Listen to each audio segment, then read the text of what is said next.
के मन वज्जम केवल पहो है निजिय दुन्नय तिमिरम जिनम नमः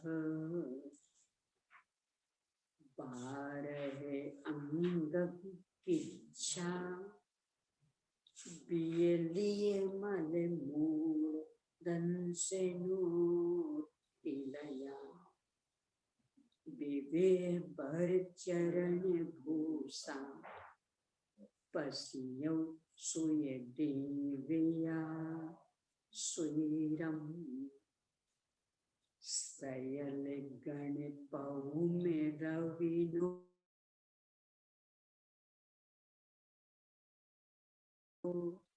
विविधि विराय संगा नीराया विपुराया गण हर देवा पसियंतो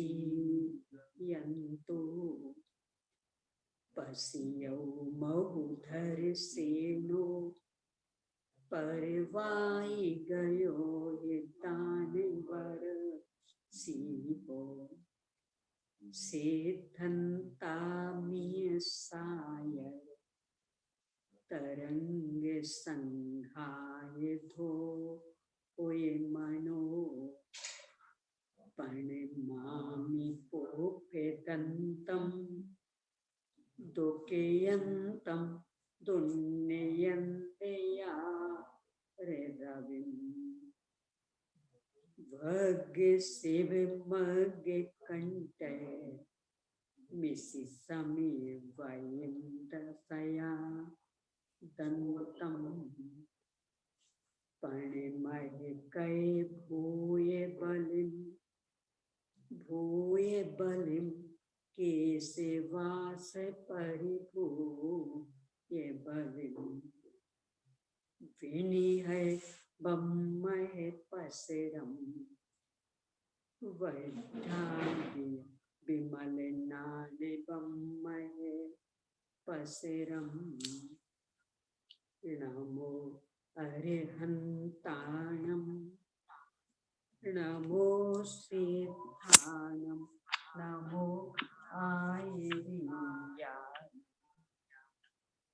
नमो उवच्छाया नमो नो सविसा ओम ह्रीं श्री अरहंत सिद्ध आचार्य उपाध्याय साधु पंच परमेष्ठियो आचार्य सिद्धार्थ स्वामी द्वारा प्रदत्त ज्ञान को लिपिबद्ध करने वाले आचार्य पुष्पदंत भूतवाली स्वामी द्वारा रचित षटखंडागम ग्रंथ, इसके पहले खंड जीवठान पर आचार्य श्री बीरसेन स्वामी द्वारा लिखित धवला टीका की 6 पुस्तकों में से पहली पुस्तक पर अपनी चर्चा चल रही है। मंगलाचरण के माध्यम से विविध विषयों पर चर्चा के बाद में विषय का प्रतिपादन करने वाला दूसरा सूत्र प्रारंभ हुआ पेज नंबर 92 पर। ये तो इमे सिम चोदसन्नम जीव समासानम मग्नठ दाय तत्व इमानी चोदस जीवठानानि नादब्बानि। इस द्रव्य सूत्र और भाव सूत्र प्रमाण से इन 14 गुण स्थानों के अन्वेषण रूप प्रयोजन के होने पर वहां ये 14 ही मारना स्थान जानना चाहिए। इसके विश्लेषण को लेकर के आचार्य श्री ने सबसे पहले तो ये चर्चा प्रारंभ की कि ये प्रकरण अप्रमाण। क्यों? क्योंकि षटखंडागम का एक अंश है, षटखंडागम प्रमाण, तो ये अप्रमाण तर्क दिया कि शुष्क हिममान पर्वत से सलिल पूर्ण नदी निकल आती। ऐसे यहाँ हमें समझना, आचार्य ने बहुत सुंदर समाधान दिया। प्रमाण का अंश प्रमाण ही होता है, अप्रमाण नहीं। कदाचित आप प्रमाण का एक पेश कह सकते हैं, पर अप्रमाण नहीं। दूसरा, शुष्क पर्वत से नदी नहीं निकलती है। पर्वत के जिस भूभाग में अथाह जल राशि भरी रहती है, नदी वहां से ही निकलती है। इस तरह से जल राशि से ही नदी निकलती। इसी प्रकार यह भी प्रमाण में से ही निकला है, इसलिए प्रमाण ही। ये जो लिखित है यह द्रव्य प्रमाण यानी द्रव्य शुद्ध प्रमाण, और यह शब्दों की अपेक्षा संख्यात, प्रमाता यानी जानने वाले की अपेक्षा असंख्यात, और प्रमेय जानने योग्य विषयों की अपेक्षा अनंत रूप है। इसके बाद भाव प्रमाण यानी भाव ज्ञान, जीव का ज्ञान का, जीव के ज्ञान का परिणमन। उसके 5 भेद, आभिनिबोधिक, श्रुत, अवधि, मनापर्याय और केवल। इनमें से कल अपन ने मति ज्ञान यानी आभिनिबोधिक ज्ञान की चर्चा प्रारंभ की थी। मति ज्ञान को आभिनिबोधिक क्यों कहते, इस चर्चा के बाद में उसमें आगे किस प्रकार से गति होती है, कैसे उसके भेद बन जाते हैं, इस संदर्भ में यहाँ 336 भेदों की चर्चा की है। क्योंकि तत्वा सूत्र आदि में पढ़ा हुआ ये विषय है अपना, अपरिचित विषय नहीं है, इसलिए ज्यादा विस्तार तो नहीं देते हैं। अति संक्षेप में 336 भेद देखे लेते हैं। मूल में 5 इंद्रियों और मन के माध्यम से मति ज्ञान की प्रवृत्ति होगी, इसलिए 6 हो गए, 5 इंद्रियों और मन। जब भी ये पदार्थों को जानता है तो अवग्रह, यह, अवाय और धारणा, इस माध्यम से, इस तरह से 6 चौको 24। इन माध्यमों से बहु, बहुविध, क्षिप्र, अनिश्चित, अनुक्त, ध्रुव, एक, एकविध, अक्षिप्र, निश्चित, उक्त और अध्रुव भेदों को जानता। यानी 24 माध्यमों से इन 12 प्रकार के विषयों को, तो 24 में 12 का गुणा कर दो, कितने हो जाएंगे? 288। अवग्रह में एक और होता है व्यंजनावग्रह, जो अस्पष्ट को जानता। वह है व्यंजनावग्रह चक्षु और मन के माध्यम से नहीं होता, मात्र 4 के माध्यम से ही होता, और वह यह आदि रूप भी नहीं परिणमता, तो मात्र उसके 4 है।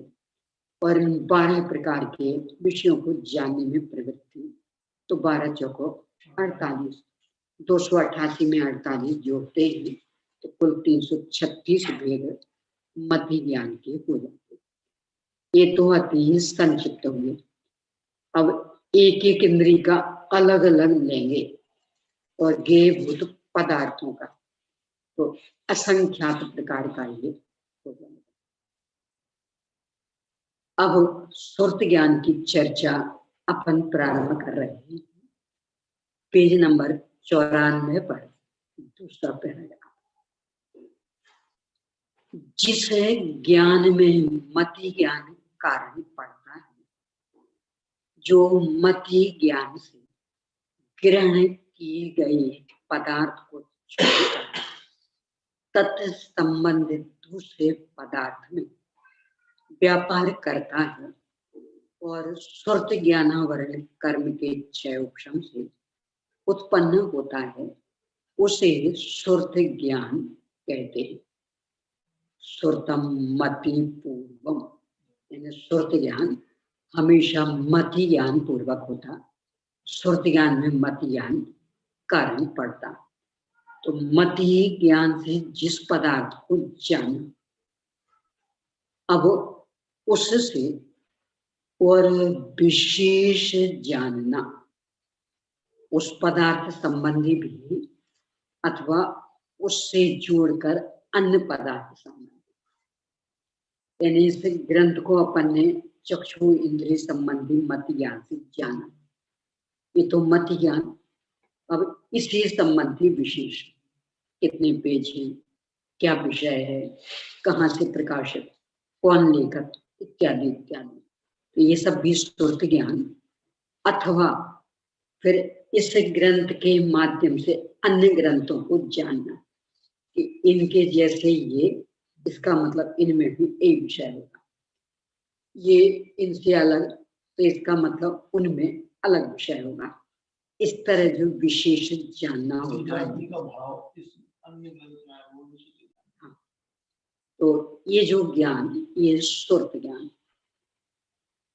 मूल में छद्मस्थ जीवों के मति श्रुत ज्ञान चलते रहते हैं और निरंतर परिवर्तन इनमें होता है। खास करके राजवार्तिक में और फिर इसके बाद श्लोक वार्तिक में इस विषय को बहुत चर्चित किया। मति ज्ञान और श्रुत ज्ञान की सीमा रेखा क्या है, कहाँ तक ज्ञान को मति ज्ञान कहें और कहाँ तक श्रुत ज्ञान। तो उन्हें कहा स्पष्ट सीमा रेखा नहीं कर सकते, यानी मति ज्ञान चलते चलते श्रुत ज्ञान रूप प्रवृत्ति हो जाती, तो श्रुत ज्ञान चलते चलते पुनः मति ज्ञान रूप प्रवृत्ति हो जाती। तो स्पष्ट सीमा रेखा तो नहीं, अति स्थूल सीमा रेखा कर सकते कि जब तक वह ज्ञानात्मक है तब तक तो मति ज्ञान, और वचनात्मक हुआ तो द्रव्य श्रुत रूप श्रुत ज्ञान। यानी मति ज्ञान वचनात्मक नहीं होता, तो जब तक ज्ञानात्मक तब तक मति ज्ञान, और वचनात्मक हुआ तो द्रव्य श्रुत रूप श्रुत ज्ञान। इस तरह से यानी हमने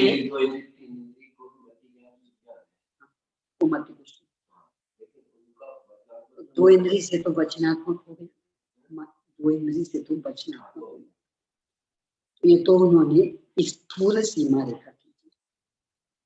वास्तविकता के संदर्भ में तो उनका ये ही मंतव्य कि वास्तविक सीमा रेखा नहीं की सकती, पर एकदम स्थूल सीमा रेखा कि जब तक वह ज्ञानात्मक है तब तक मत ज्ञान, और वचनात्मक हुआ तो श्रुत ज्ञान, द्रव्य श्रुत ज्ञान। भाव श्रुत ज्ञान तो वचनात्मक नहीं होगा, इसलिए एकदम स्थूल सीमा रेखा।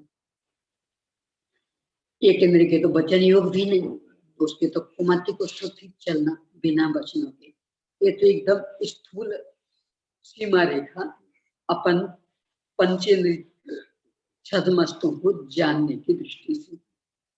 वास्तव में इसमें भेद कर पाना संभव नहीं, यानी कब तक अपना ज्ञान मत ज्ञान रूप और कब श्रुत ज्ञान रूप परिणमित हो गया, स्वतंत्र भेद नहीं कर सकते। सामान्य प्रतिभास की जो बात की जाती है वो दर्शन है, वो दर्शन है, लेकिन जो अपन ये बोलते हैं थोड़ा सा विशेष उसमें हुआ तो उससे ज्ञान आ गया। हाँ, तो वो अवग्रही आवाज आती है, तो वो भी अवग्रही आवाज, तो यानी कहाँ भेद कैसे करेंगे, नहीं कर सकते। केवल पर एकदम स्थूल यदि वचनात्मक हुआ तो इसका मतलब हो श्रुत ज्ञान, पर वो भी द्रव्य शुद्ध, भाव शुद्ध, द्रव्य शुद्ध। तो द्रव्य शुद्ध का अविनाभावी भाव शुद्ध, उपचार से उसको भाव शुद्ध कह लो। ये सूत्र ज्ञान का मन का क्या योगदान? जो भाव श्रुत है वह मन मन पूर्वक एक गंदी की तो मन नहीं है तो उसके सूत्र ज्ञान क्या? यही तो अभी चर्चा अपन कर रहे हैं ना कि आचार्य कह रहे हैं सीमा रेखा नहीं खींचती। कब तक हुआ है कुमत ये के लेके कब खुश हो तो सीमा रेखा नहीं खींच सकते। पर जहां से वचन तो वहां से एकदम स्थूल एकदम स्थूल, वो भी वास्तविकता नहीं है, एकदम स्थूल। यदि वचनात्मक हुआ तो इसका मतलब हो स्वरूप, पर निर्विकल्प दशा में वचनात्मक कहाँ है, तो भी स्वरूप तो है। इसलिए सबसे पहला तो ये कि हम सीमा रेखा नहीं बना सकते, अपन नहीं कह सकते कि कब तक वह ज्ञान मति रूप रहा और कब श्रुत रूप होगा। पर फिर भी अति स्थूल देखें कि यदि वो वचनों में आ गया तो इसका मतलब नियम से श्रुत होगा।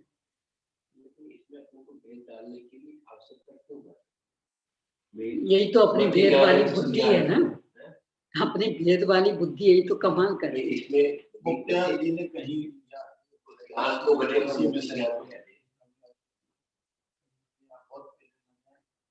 क्या लिया याद शंका समाधान नाम की पुस्तक मिला या मैंने बहुत पहले कंप्यूटर पीडीएफ में देखा था।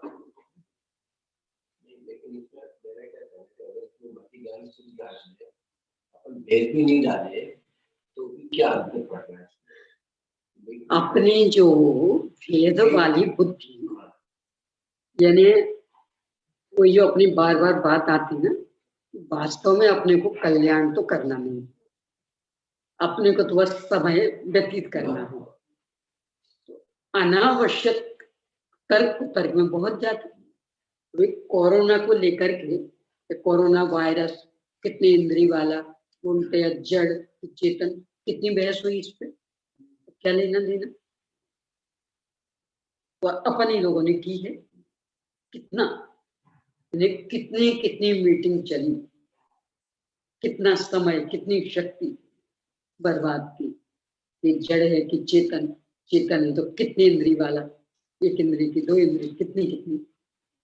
तो ये अपनी बुद्धि बस ऐसे कामों में लगती है, क्योंकि हित तो हमें करना नहीं, हमें तो समय व्यतीत करना अपना और दूसरों का। ऐसे इसमें कब तक मति, कब तक शुद्ध चलता रहता है। वो विनोद जी कोटा भी, विनोद जी कोटा गुना गुना उनकी एक सीडी थी, उसमें उसमें है, देख लेना जो भी विशेष हो तो। अभी तो यही कि वास्तविकता ये कि अपन सीमा रेखा नहीं बना सकते, यहाँ तक मत ही, इसके बावजूद पर इतना अवश्य यदि वचनात्मक आ गया इसका मतलब नियम से हो सकता है, पर वचनात्मकता के बिना भी सुर्थ रहता है। वो कब तक मत, कब सुर्थ में होगा अपन नहीं कह सकते। तो प्रश्न उठाने को तो अपनी अभी देखते हैं ना, कितने कितने, यानी कभी कभी लगता है कितने व्यर्थ की माथा पच्ची, कोई लेना नहीं देना नहीं, यानी इन चीजों की बाल की खाल निकालते रहेंगे और मूल प्रयोजन बुद्ध विषय को सोचना नहीं और सार्थक मान लेते। हमारे समय का सदुपयोग हुआ, धीरे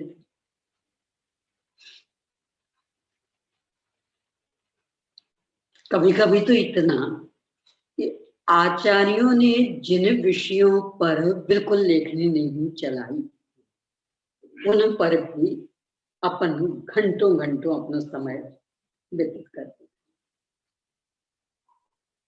तर्क करके।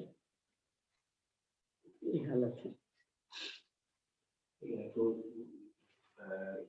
शुद्ध ज्ञान की या ज्ञान की परिभाषा जो है, शुद्ध ज्ञान से लोग ये समझने लगे कि या तो शास्त्र ज्ञान या उधर ध्यान जाने लग गया, इसलिए इस चीज को ज्यादा प्रमुखता दे रहे हैं।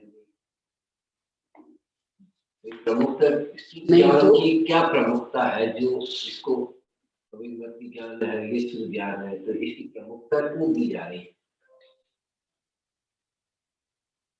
जो भी रहा हो कारण, और आपने भी ये तो समझ में आ गया कि एक इंद्रिय से लगा करके सभी जीवों में जो मति ज्ञान भी है, शुद्ध ज्ञान भी है। ये तो अज्ञानी हो चाहे ज्ञानी हो, मति ज्ञान शुद्ध ज्ञान तो सभी जीवों में, सभी जीवों में विशेष प्रवृत्ति क्या देखी जाती है? मेरा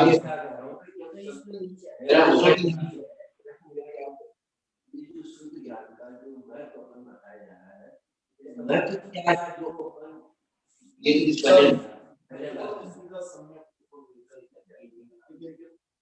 ये केंद्रीय विशेष प्रवृत्ति, पृथ्वी का एक अग्नि का एक वायु का एक, इनकी तो पता नहीं लगता, परंतु वनस्पति में काय की बहुत स्पष्ट। जिनागम तो स्वीकार कर ही रहा, जिनागम में तो प्रतिपादन है ही, वैज्ञानिक ही स्वीकार करते। पहले जब ये इतनी बड़ी बड़ी बोरिंग आदि की मशीनें नहीं हुआ करती थी, तो वृक्ष के तने को देख करके ज्ञान किया जाता था कि पानी के भंडार कहाँ है, और उसी तने के आधार से, विशेष रूप रंग के आधार से आगे और किसी धातु के भी भंडार हैं क्या, यानी सोने के, चांदी के, लोहे के, हीरे माणिक के, इसका यानी वृक्षों का एक स्वभाव कि जिस तरह भंडार होगा जड़ उस ओर फैलेगी, और एक संतुलन बनाने के लिए कि जड़ें यदि ऐसी जा रही तो तना यो झुका हो, जड़ें यूं जा रही तो तना यो, जड़ें बिल्कुल सीधी नीचे गई तो तना यो, जो तना झुक जाते हैं और अपने को लगता अब वो गिरा टूट के, यानी एकदम झुका हुआ, यानी कभी कभी तो इतना टेढ़ा, न्यून कोण से भी और कम, इतना टेढ़ा हो जाता तो फिर भी गिरता नहीं, सैकड़ों सैकड़ों वर्ष तक वैसे टिका रहता। क्यों? वो दूसरी ओर जड़ों का संतुलन, तो चूंकि जड़ें ही हो गई तो वो गिर चुका है। तो उसको देख करके अपने बुजुर्ग लोगों के पास वो विद्या थी कि वो निर्णय कर लेते कि भंडार है और किस चीज के, यानी उस तने पर एक विशेष प्रकार के रूप रंग आदि की प्रक्रिया हो, पानी का भंडार तो उसकी छाल अलग तरह की, सोने के भंडार अलग तरह की। और अपने में तो ज्ञान वो रहा नहीं, आचार्य ने भी निर्देश दिया, और इतनी विचित्रता, यानी उनकी परिग्रह संज्ञा, मान लो वहां है सोने का भंडार, यहाँ पेड़, तो वो अपनी जड़ें वहां तक फैला करके वहां के अंदर से क्यों लौटा देगा, मैंने पूरा उस पर अपना अधिकार बना, ये परिग्रह संज्ञा। और छुई मुई के पेड़ आदि, इनसे भी उनका पता लगता क्रिया प्रतिक्रिया, यानी उनमें जानने देखने की क्षमता, सुर्त ज्ञान। ऐसे ये अफ्रीका के जंगलों में नरभक्षी पेड़, पशुभक्षी पेड़, इनसे भी पता लगता। ये अपने अशोक आदि के वृक्ष, सुहागिन स्त्री पान का कुल्ला उस पर थूके तो वो फूलेगा, इससे भी उनकी चेतना की उस सुर्त ज्ञान की प्रवृत्ति स्पष्ट ख्याल में आई। बाकी पृथ्वी का एक आगे की नहीं। जैसे शास्त्रों में भी परिभाषा आई, पहले मति ज्ञान के द्वारा वस्तु का निर्णय करके, जान करके, फिर शुद्ध ज्ञान के अवलंबन से निज आत्मा का, तो शुद्ध ज्ञान का एक ही महत्व दिया जा रहा है कि लिए हमारे आत्मा के समझने प्रयोजनभूत वस्तु को समझने में कार्यकारी। इसके लिए शुद्ध ज्ञान की और मति ज्ञान में भेद डाला जाता है। ये तो बात सही है। वहां तो जो भेद डाला गया वह है अति स्थूल।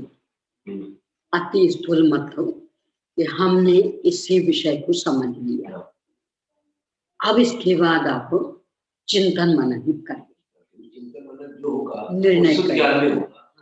तो इसके लिए शुद्ध ज्ञान की विशेषता दी जाती है। परंतु कब तक मत ज्ञान रहा तो कब वह स्फूर्ति ज्ञान में बदल गया ये अपन नहीं बता सकते। ये तो नहीं बता सकते, लेकिन शुद्ध ज्ञान की और मति ज्ञान में जो भेद डाला क्योंकि जाता है चिंतन मनन की क्षमता नहीं, ये इस तो स्फूर्ति बहस तो ज्ञान। बहुत होती है प्रोग्रामिंग की, चाहे वो जो आपने कहा कि वो नहीं बता तो- सकते कि कब तक तो उन्हें भी उस पर बहस कहाँ की? उन्होंने बहस नहीं की, उसको लेकर के अभी बहस नहीं, होती ना। उनने तो ये कहा है, वहां तो राष्ट्रपुर चिट्ठी में तो प्रश्न ये पूछा कि आत्मानुभव मति ज्ञान में है कि श्रुति ज्ञान में। मति ज्ञान कहाँ तक, श्रुति ज्ञान कहाँ तक, ये प्रश्न नहीं है। नहीं ये नहीं करना उसको लेकर के अब वर्तमान में होती है बहुत ज्यादा उठा यहाँ तक। ये बात यथार्थ है। पहले मति ज्ञान के द्वारा वस्तु को हमने जाना, अब शुद्ध ज्ञान के द्वारा यानी चिंतन मनन जितना है वह सब श्रुति ज्ञान है, परंतु श्रुति ज्ञान अकेला उतना ही नहीं है। तो वो जो नहीं है वाला श्रुति ज्ञान उसे हम कैसे पकड़ें? यानी चिंतन मनन में आया तब तो अपन ने स्वीकार कर लिया कि ये श्रुति ज्ञान, पर पूरा श्रुति ज्ञान चिंतन मनन रूप नहीं, तो हम कैसे पकड़े कि मति ज्ञान से हट के श्रुति ज्ञान पे? चिंतन मनन नहीं हो रहा है, इसका मतलब ये है कि मति ज्ञान नहीं, मति ज्ञानी है। आचार्य कह रहे तब भी श्रुति ज्ञान है। तो उस मति ज्ञान श्रुति ज्ञान की सीमा रेखा बना पाना ही अपनी वश की बात। ये तो नक्की हो गया है, चिंतन मनन जो चलेगा वो शुद्ध ज्ञान का ही। वो श्रुति, ये तो ख्याल में आई है, पर ये एकदम स्थूल हुआ ना, क्योंकि चिंतन मनन तो मात्र से नहीं पंचेंद्रिय के होगा, और उस श्रुत ज्ञान तो एक इंद्रिय से, वचन भी दो इंद्रिय से होंगे, और कुछ श्रुत ज्ञान तो एक इंद्रिय को भी चल रहा है। हम लोगों को जो संबोधन किया जा रहा है शुद्ध ज्ञान भी है, चिंतन मनन कर सकता है, और नहीं कर रहा है तो एक इंद्रिय जैसे ही है। पर जो इन्हें दो बिंदु इसमें अलग अलग है, एक तो श्रुत ज्ञान का अपने लिए उपयोगात्मक महत्व, और एक श्रुत ज्ञान किसी कहीं और कब प्रकट होता है। ये दो बातें अलग अलग।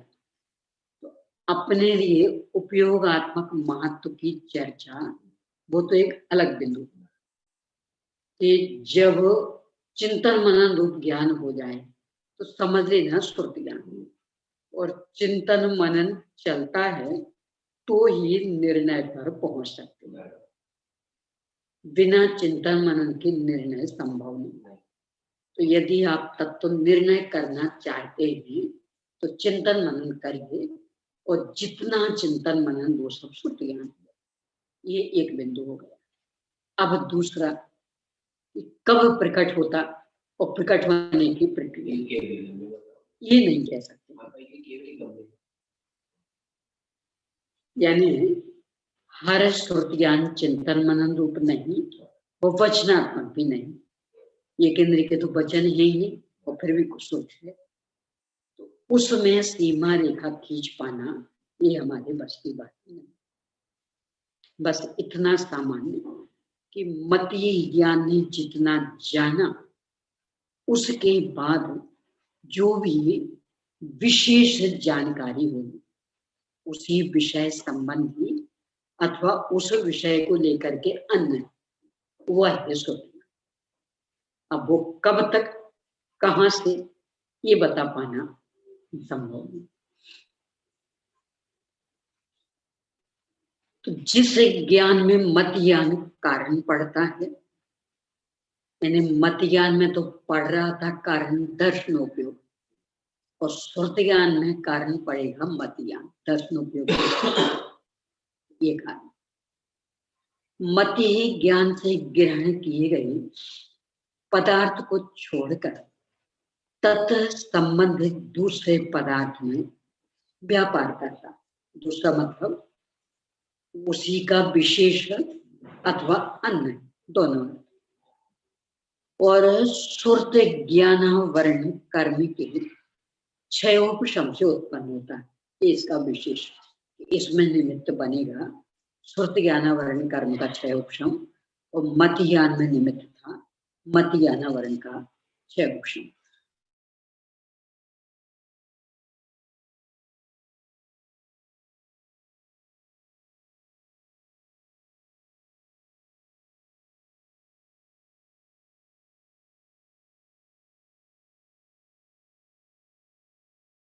की क्षमता थोड़ी कम में चल जाएगी, और यहाँ तक आने की, और यहाँ तक आने की, कि उतना रास्ता तो नहीं पार कर नहीं, अब और क्षमता। तो सुरत ज्ञानावरण का क्षयोपशम मति ज्ञानावरण से अधिक हुआ हो तो अपना ज्ञान मति ज्ञान से सुरत ज्ञान की ओर बढ़ पाए। मान लो यहाँ है, यहाँ तक मत ज्ञान, ये सुरत ज्ञान, तो सुरत ज्ञान का इतना हो गया, तो मति ज्ञानावरण से अधिक क्षयोपशम मुश्किल है।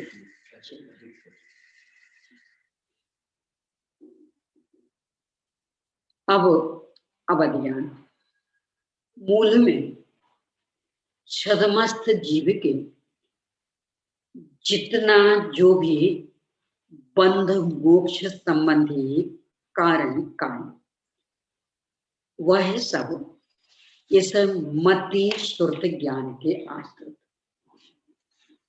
अवधि ज्ञान और मना पर्याय ज्ञान ये तो एक दृष्टि से मात्र प्रदर्शन की वस्तु, आत्म कल्याण में इनका कुछ योगदान नहीं।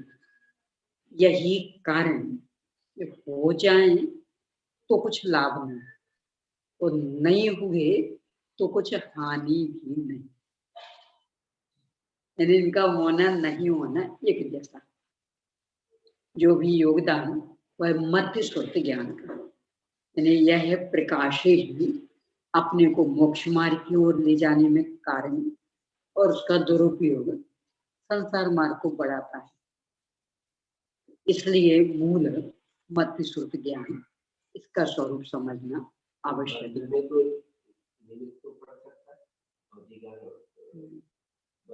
क्या कि जैसे अभी मेरे को इसमें कितने जीव हैं या ये पदार्थ कैसा है, ये मेरे को मति ज्ञान में समझ में नहीं बैठता है, लेकिन मेरे पास अवधि ज्ञान है, मन पर ज्ञान है, तो उसकी विशेषता मेरे ख्याल में आ जाती है। तो जीव की थोड़ी ध्यान पाता, वो तो खुद गलती का मतलब में कितनी चीजें हैं, जीव है नहीं है, इसमें ये ख्याल में नहीं आया।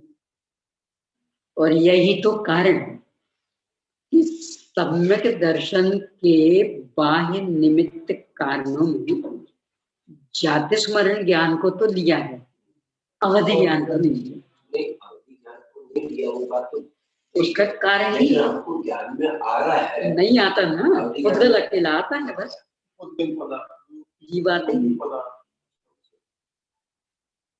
जाति स्मरण को तो सम्यक्त में भी कारण लिया, और चारित्र की वृद्धि में भी, यानी दीक्षा का निमित्त भी, वैराग का निमित्त भी, उनका अवधि ज्ञान कारण नहीं बना। जाति स्मरण का ये व्यक्ति मेरे हित के बारे में सोच रहा है, ये मन करेगा में इनमें पता नहीं लगेगा, वो लगेगा, पर वो कारण नहीं बनेगा। कारण तो नहीं बनेगा, अपने तो कारण। अभी मेरे को सोच रहा है कि आप मेरे को गाली दे रहे हैं, तो मेरे को मति ज्ञान में तो ये पता लगा कि आदमी मेरा द्वेष है, लेकिन मेरे को अवधि ज्ञान मन पर ज्ञान है, तो मंत्र ज्ञान में ये तो पता लग सकता है कि इनके मन में मेरे प्रति उपकार की भावना है। हाँ, तो वो पता ये लगा, पता लग गया पर तो मैं उससे अपने मन से तो छूट सकता हूँ।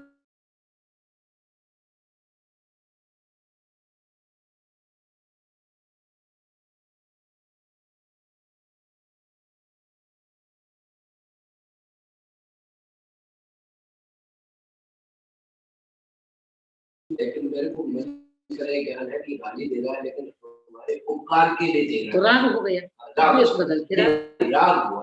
अब मैं अपना पुरुषार्थ करूँ कि मैं आपसे मैं राग करूँ,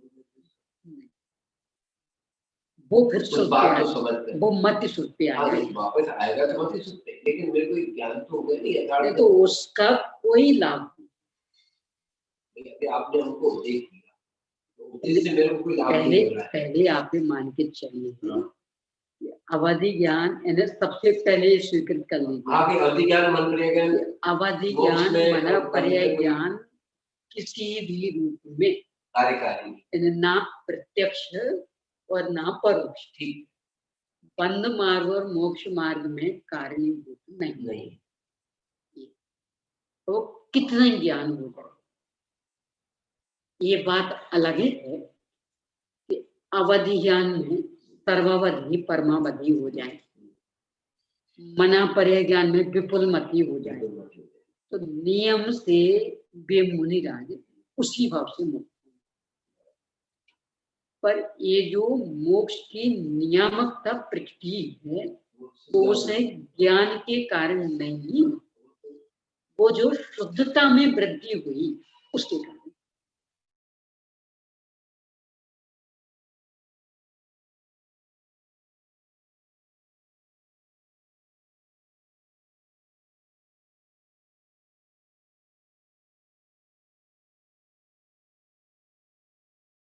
जाति स्मरण को तो सम्यक्त के बाह्य निमित्त कारणों में भी गिनाया है और वैराग्य के बाह्य निमित्त कारणों में भी गिनाया है।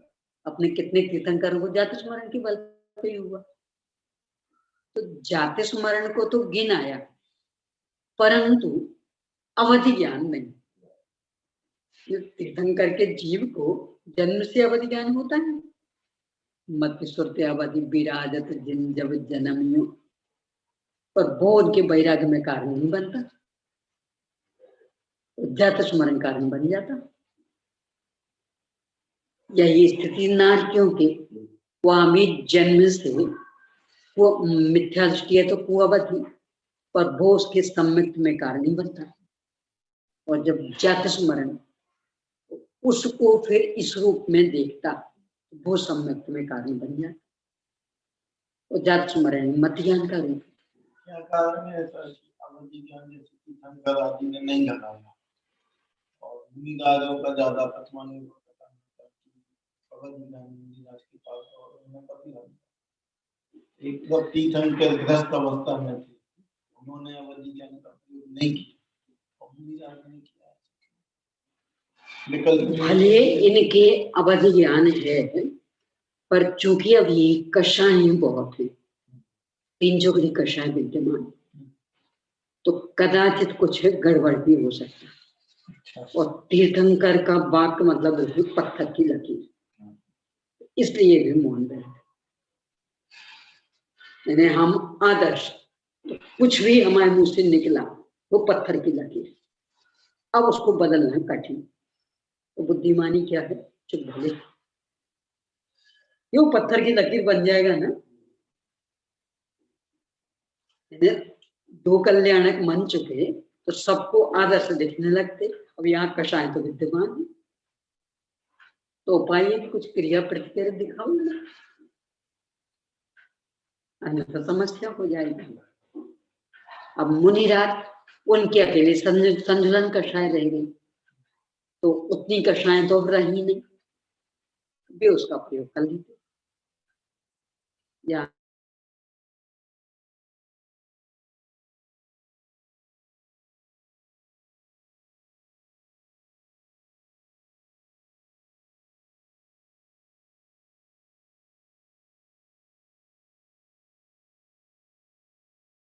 तो जो उनका दुरुपयोग बहुत महंगा पड़ेगा।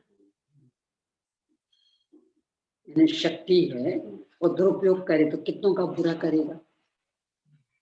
यदि शक्ति है, कोई सी भी शक्ति हो, चाहे बौद्धिक हो चाहे शारीरिक, कोई सी भी, उसका फिर बहुत गंभीरता पूर्वक विवेक से निर्णय करके ही सदुपयोग करें, अन्यथा अपने लिए भी और अन्य के लिए बहुत अहित करना।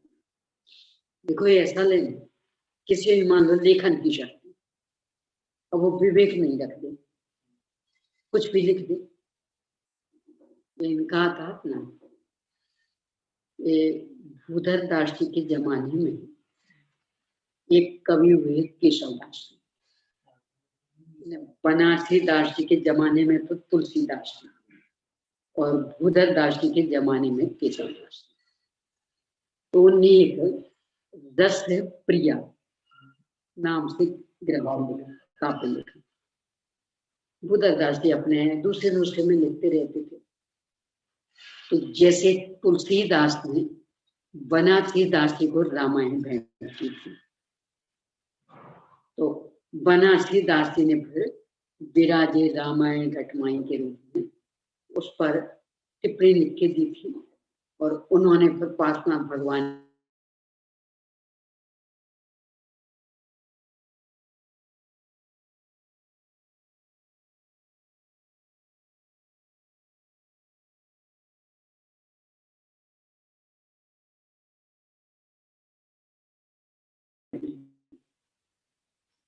पूरा उसका निष्कर्ष ये था,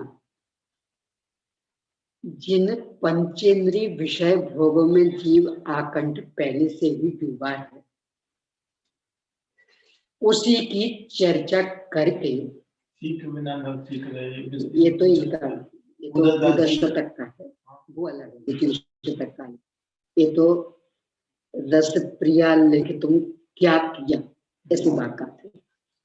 काहे को रस प्रिया लिखा अथवा रस प्रिया लिख के क्या किया, वो एक अलग काम है। तो उसका पूरा निष्कर्ष ये था कि जो तुमने इसमें लिया लिखा, जीव को अनादि से उनकी वासना है, बिना सिखाए सीख रहा। अब तुमने ये सब लिख दिया तो करेले को नीम के झाड़ पर चढ़ा दिया, तो और कड़वा बनेगा कि मीठा बनेगा। तो पंचेंद्रीय विषय भोगों में ये जीव पहले से ही दम रहा है, और आपने उसकी विविध कलाएं बता दी इस काव्य में, तो व्यक्ति इसमें ही और अधिक उलझेगा कि हटेगा। तो क्या किया तुमने ये ग्रंथ लिख करके, काव्य लिख करके, इस तरह धिक्कारा। और उसकी एक झलक फिर जैन शतक में थी, राग उदे जगे अंध भयो, राग उदे जगे अंध भयो, सब लोकनि लाज कमायो, सीख बिना नर सीख रहे, पंचेंद्रिय भोगन की चतुराई, ताप रचे हैं कवि काव्य कुशास्त्र, कहा कहिए तिनकी निठुराई, अंध असूजन की अखियन में जो कहते हैं रज राम दो।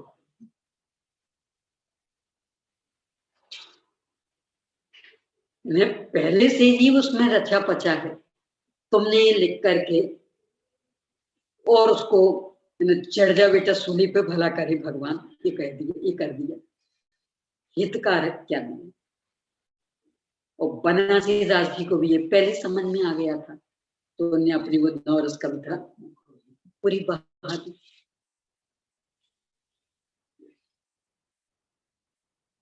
ये नाटक समाचार के अंत में भी ये पद्य और जैन शतक में भी पद्य है, कैसे कहे कि एक कवि है। नाटक समाचार में पद्य है, हाड़ों के काट की गंधानी को कुछ कहते, तो ये सब, और एक कवि, इनका नाम कवि है, यानी इतना धिक्कारा है कि कवि है, यानी जो विषय भोगों में उलझा रहा उसकी महिमा बता रहा है, व्यक्ति को नरक निगोद में धकेल रहा है, यहाँ अनंत आकुलता में फंसा रहा है, उसे कवि कहा जाए। इस तरह धिक्कार जैन शतक में भी अनेकों पद्य हैं, नाटक समय सार में भी अनेकों पद्य हैं, बनारसी विलास में भी है। और एक भूधर दास जी ने तो जो अपने केशव दास जी बहुत धिक्कार है, तुमने लिख करके क्या किया ये,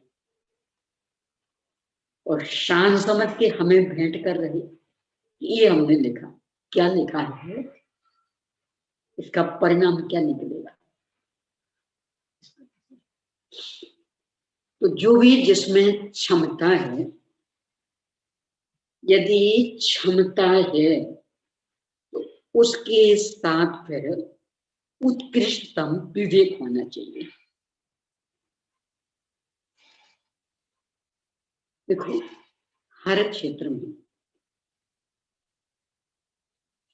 मिथ्यात्व का उत्कृष्ट बंध सत्तर कोड़ा को ही जाकर पता कौन कर पाता, अपन लोग नहीं कर सकते। क्यों? अपने में ताकत कहाँ, गुमराह भी करेंगे तो कितनों को, वो राजा से निकल लिया, क्यों? वो राजा था, उसमें ताकत, यानी चाहे तो एक क्षण में सबको किसी भी धर्म में परिवर्तित कर सकता, अपने में तो ताकत ही नहीं। ये मांस की ग्रंथि कुछ कंचन कलश कहे मुखे चंदसो जो सलेस माँ को भरू, हाड़ की दसन आही हीरा मोती कहे ताही, मांस की अधर ओंठ कहे बिंब फरु है, हाड़ दंड भुजा कहे कोल नाल काम धुजा, हाड़ ही के संबा जंगा कहे रंबा तरु है, यो ही झूठी जोगति बनावे और कहावे कवि, ईते पर कहे हमें शारदा को वरु है।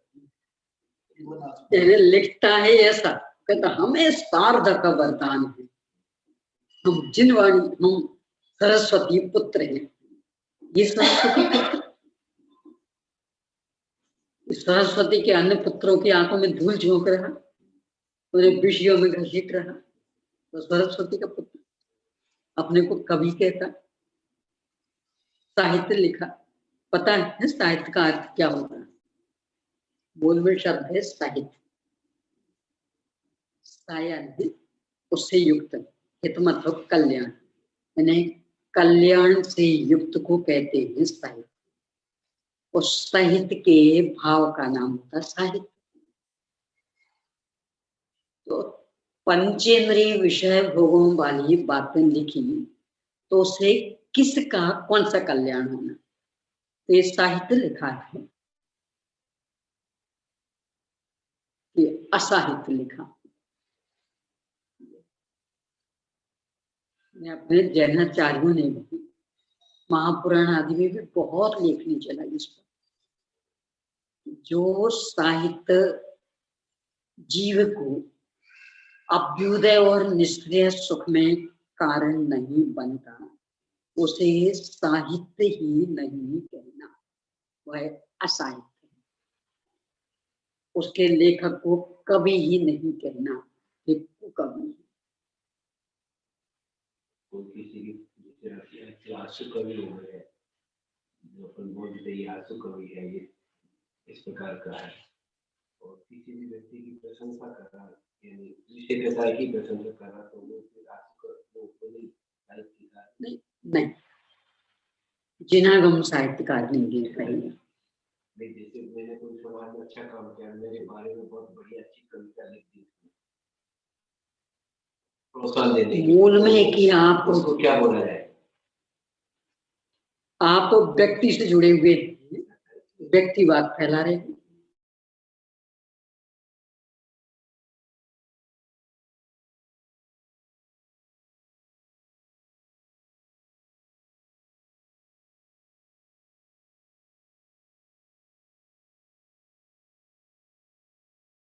की अपेक्षा अनंत परमेष्टि की जय हो, सिद्ध परमेष्टि की जय हो। हाँ, ये अपने यहाँ स्वीकृत। आप महावीर भगवान से क्यों चिपकना चाहेंगे? सीधे पंच परमेष्टि की जय हो। यानी तीर्थंकरों संबंधी भी व्यक्तिवाद अपने यहाँ अच्छा नहीं मानेंगे। आप तो रागी द्वेषी की प्रशंसा में बोले थे, और उसके भी किस गुण को लेके? क्योंकि बाकी जीवन देखें तो वो तो बहुत ही कृष्णता वाला, पर ये कुछ गुण, और वो भी उसके हाथ में कहाँ था, किस कषाय से प्रेरित होकर कर रहा, वो भी स्पष्ट ख्याल में आ जाता। तो आप तो एकदम स्पष्ट व्यक्तिवाद के पोषक जैन धर्म में स्वीकृत ने प्रशंसा व्यक्ति की नहीं की जाती, गुणों की, और गुणों में भी सदगुणों की, रत्नत्रय रूप गुणों की, रत्नत्रय के पोषक गुणों की। यानी जैसे अपन ऐसा नहीं, कोई भी कार्यक्रम हुआ और उसमें किसी ने फुल एयर कंडीशन, यानी बहुत विशाल पंच कल्याण, फुल एयर कंडीशन, यानी 50,000 की जनता और फुल एयर कंडीशन हो, और ये सब क्या व्यवस्था, कितने चाय के स्टॉल, कितने कॉफी के स्टॉल, कितने नाश्ता के स्टॉल। सुबह से उठो तो जो चाहिए वो लोगों को खुली छूट, इसकी प्रशंसा कर रहे हैं। तो फिर ज्ञान वैराग्य का उपदेश देने वालों का क्या होगा? यानी आप तो इसकी प्रशंसा कर रहे हो, फिर बे कहेंगे तो आप कहोगे मैं कटाई कर दे। यानी बे कहेंगे चाय नहीं पीना, कॉफी नहीं पीना, बार बार मुंह जूठा नहीं करना, तो आपने तो यहाँ व्यवस्था की, जब चाहो तब, और बिल्कुल खुली छूट, जितना खाना चाहो, जो खाना चाहो, कोई रोक टोक नहीं। तो फिर संयम के उपदेश का बहुत गंभीरता से सोचेंगे। यहाँ तो पूरा निष्कर्ष ही है कि जिसमें जो भी शक्ति है उसको गंभीरतम उत्कृष्ट विवेक पूर्वक उसका उपयोग करना चाहिए, अन्यथा शक्ति को कुंठित करने को दुरुपयोग न करें। यहाँ तो सूखी एक चलती, गंजे को नाखून नहीं मिलते, तो दुरुपयोग करेगा ना, शक्ति नहीं मिलेगी। तो गंजा है और अच्छे नाखून मिल जाए, खुजला खुजला करके लहू लुहान हो जाएगा। ऐसे ही विवेक है नहीं और शक्ति मिल गई, धन ज्यादा मिल गया, बुद्धि ज्यादा हो गई, स्मरण शक्ति ज्यादा हो गई, तो किसमें खर्च करेगी? इससे अच्छा तो कोई नहीं मिले तो अच्छा।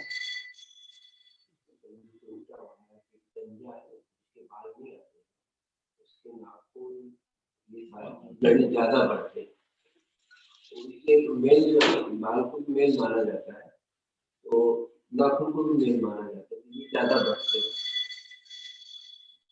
तो सही है, तो उसका तो कारण दूसरा है ना, ये दिन अपन ने चर्चा की थी, तो कौन वो नाम भूल गए, क्या बताए? नाखून क्यों बढ़ते के लेकर हजारी प्रसाद, वो तो उसका कारण, क्योंकि आज पापमय प्रवृत्तियां ज्यादा बढ़ रही, हिंसा आदि के भाव ज्यादा बढ़ रहे। इन गंदगी के बढ़ने का कारण वो है, इस वजह से वो बढ़ने लगी ज्यादा। पाप परिणाम जितने अधिक रहेंगे, नाखून आदि उतने अधिक बढ़ेंगे। क्यों? नाखून भी पाप कामों में ही लगते ना, तो नोचने के लिए, काटने के लिए, इसमें आएंगे काम। ये निमित्त में निश्चित संबंध, इसलिए ये है। चलिए, तो निष्कर्ष पूरा ये कि अवधि ज्ञान और मना पर्याय ज्ञान का संबंध न बंध मार्ग से न मोक्ष मार्ग से, इनका होना न लाभ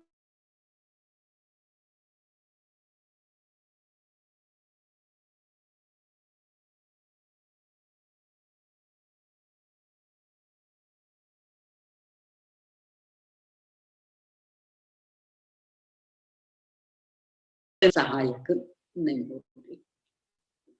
कदाचित मतियान का भेद जात स्मरण, ये सम्यक्त के बाह्य कारणों में आया है। वैराग्य में भी जात स्मरण की निमित्तता आई, पर अवधि ज्ञान और मना पर्याय ज्ञान का कुछ भी इनमें योगदान नहीं है। तथापि होते हैं, और आत्मा रहता जीव के भी कदाचित विशुद्धि विशेष हो तो इनका उत्कृष्टतम रूप भी विकसित हो जाता है। इसलिए जिनागम में इनकी चर्चा हो जाती है। इसी संदर्भ में अभी यहाँ अवधि ज्ञान की चर्चा, पेज नंबर 94 पर अंतिम पैराग्राफ। द्रव्य क्षेत्र काल और भाव के विकल्प से अनेक प्रकार के पुद्गल द्रव्य को जो प्रत्यक्ष जानता है उसे अवधि ज्ञान कहते हैं। द्रव्य क्षेत्र काल भाव की मर्यादा लेकर, अवधि सीमा मर्यादा लेकर, एक दूसरा भी इसका अवधि, ओ अधि, अवधि, अधि नीचे की ओर, यानी जिसका विषय नीचे की ओर अधिक होता है। यानी अवधि ज्ञान का विषय क्षेत्र नीचे की ओर अधिक, ऊपर की ओर कम। जैसे स्वर्गों में देवों के ऊपर तो ज्यादा से ज्यादा जान सकेंगे तो अपने ध्वज दंड तक, यानी उनके विमान के जो ध्वजा उसका डंडा बस वहां तक, और नीचे सर्वार्थ सिद्धि की आइंद्र 7वीं नरक पृथ्वी तक का जान सकते, और ऊपर मान ध्वज दंड तक।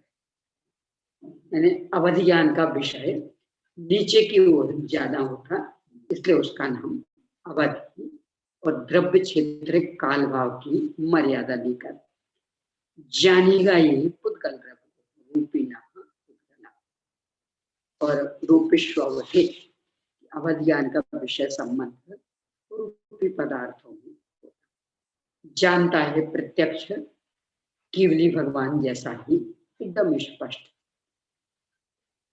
यह ज्ञान द्रव्य की अपेक्षा जघन्य रूप से जानता हुआ एक जीव के औदारिक शरीर के संचय के लोकाकाश के प्रदेश प्रमाण खंड करने पर उनमें से एक खंड तक को जान सकता है। ये जो उत्कृष्ट मध्यम आदि भेद बता रहे, ये सर्वावधि आदि की अपेक्षा जो दिशावधि होता है उसमें अधिक जानने की क्षमता नहीं होती, और जो भाव प्रत्यय वाला ज्ञान वो मात्र दिशावधि, सर्वावधि और परमावधि एक अभी भाव प्रत्यय नहीं होती, ये हमेशा गुण प्रत्यय। भाव प्रत्यय गुण प्रत्यय मतलब कि जन्मे ही जिसमें कारण वो भाव प्रत्यय, और सम्यक रत्नत्रय आदि गुण कारण गुण प्रत्यय।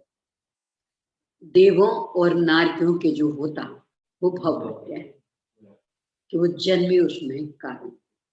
ऐसे यहाँ तीर्थंकर आदि के ये भाव प्रत्यय, वह मात्र देशावधि रहेगा।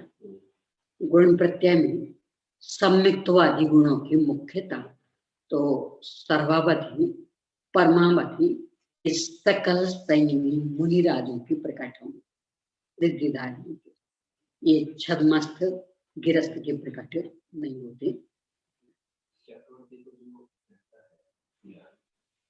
चक्रवर्ती का ऐसा आता है, और सबको वो तो मत ज्ञान है। जो अवध ज्ञान की व्यवस्था उसमें ये यदि सर्वार्थ सिद्धि से आए तो अवध ज्ञान पर रहता। जैसे भरत चक्रवर्ती सर्वार्थ सिद्धि से आए थे, उनके अवध ज्ञान। बाहुबली भी सर्वार्थ सिद्धि से आए थे तो उनके अवध ज्ञान। और जो सर्वार्थ सिद्धि से नहीं आए तो उनके अवध ज्ञान नहीं, तो उनके जो 12 योजन तक को जानने की क्षमता, ये मत ज्ञान। उस हिसाब से सुरत ज्ञान इनका, ये इतना 10 चखने की क्षमता, इतनी दूर तक का देख लेने की क्षमता, ये सब मत ज्ञान, अवध ज्ञान है। तो द्रव्य की अपेक्षा इतना उत्कृष्ट रूप से, अर्थात उत्कृष्ट अवध ज्ञान एक परमाणु तक को जम लेगा।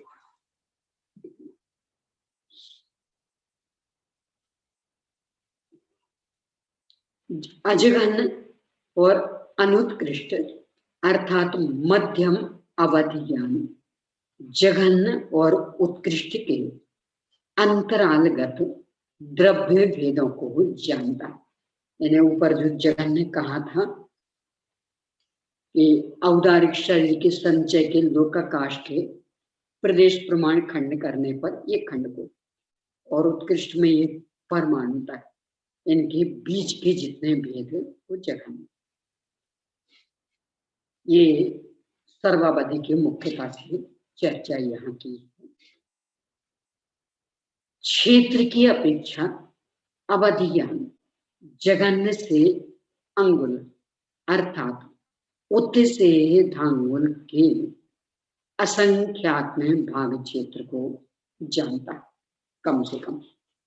उत्कृष्ट से असंख्यात लोक प्रमाण क्षेत्र को जानता, जैसा ही लोक ऐसे ऐसे असंख्य लोक हों तो उन्हें भी जान लेगा। अजघन और अनुत्कृष्ट अर्थात मध्यम अवधि ज्ञान जघन्य और उत्कृष्ट के अंतरालगत क्षेत्र भेदों को जानता है। अवधि ज्ञान काल की अपेक्षा जघन्य से आवली के असंख्यात में भाग, हाँ काल की अपेक्षा आवली के असंख्यात में भाग प्रमाण भूत और भविष्यत पर्याय को जानता है। बस एकदम थोड़ा सा ही। उत्कृष्ट से असंख्यात लोक प्रमाण समयों में स्थित अतीत और अनागत पर्यायों को जानता, भूत भविष्य को जानता। अजघन और अनुत्कृष्ट अर्थात मध्यम अवधि ज्ञान जघन्य और उत्कृष्ट के अंतरालगत काल वेदों को जानता है। भाव की अपेक्षा अवधि ज्ञान पहले निरूपणा किए गए द्रव्य की शक्ति को जानता है, क्योंकि भाव में उसकी शक्ति तो जानने की क्षमता, ये भाव। मूल में भाव प्रत्यय गुण प्रत्यय ये दो भेद।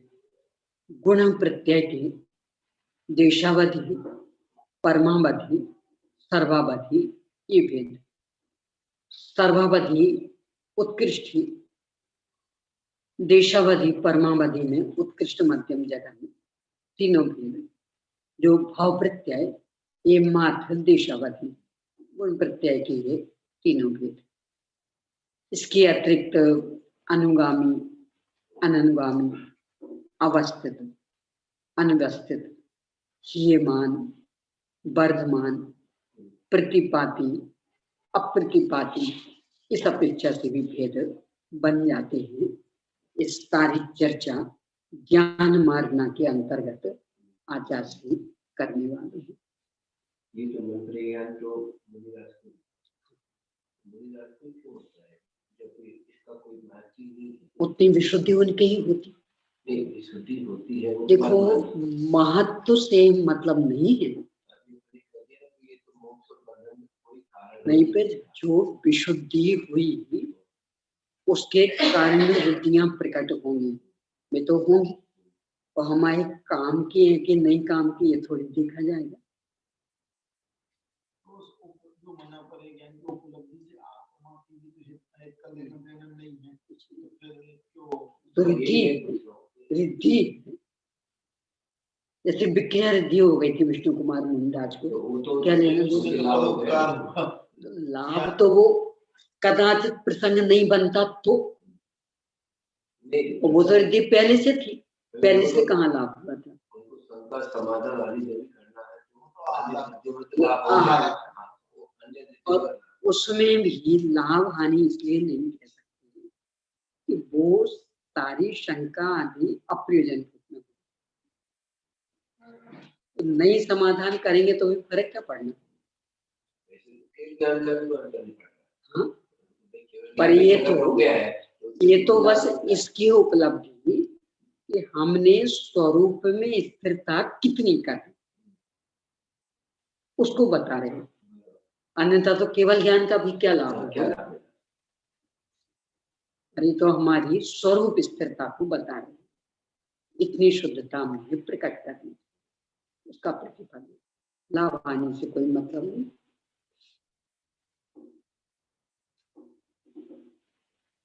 अब मुनिराजों के क्यों, क्योंकि उनके इतनी शुद्धता होनी गृहस्थों के होनी नहीं, और बिना शुद्धता के हो जाए तो ये ज्ञान भयंकर कष्टकारक हो जाएंगे,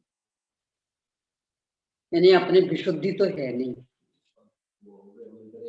कुछ।